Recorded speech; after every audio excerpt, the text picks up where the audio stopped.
When I did my master's degree in Indigenous Language Revitalization, for my final project, I developed a website called beingsauk.com. And it has a lot to do with my passion towards wanting to revitalize my Sauk language, and also sharing in my cultural, I'm very involved culturally in my community, and dancing and singing and canoe pulling and harvesting. So I wanted to share those things with, as almost like a teaching tool.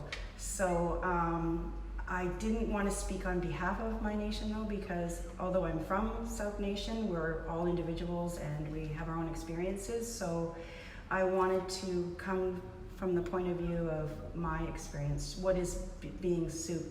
What does that mean to me?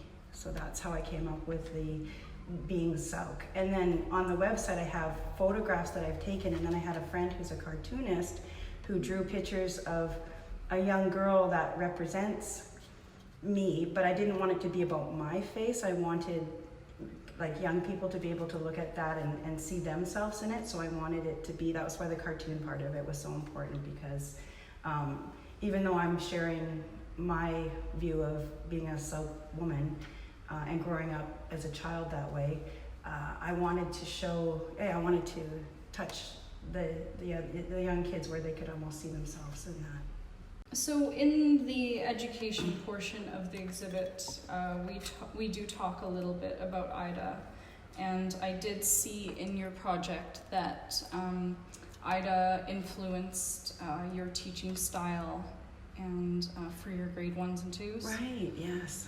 Is that something you want to talk a little bit about?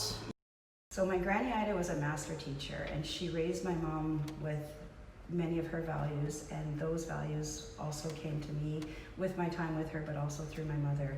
One of the neatest ones is the idea of keeping children busy with their hands while you're teaching them, like something like weaving, or even the steps of harvesting the grass and preparing the grass and drying the grass, and giving the teaching and the songs and the lessons behind that. Another way she's influenced my teaching is she's given me my passion for Indigenous language revitalization.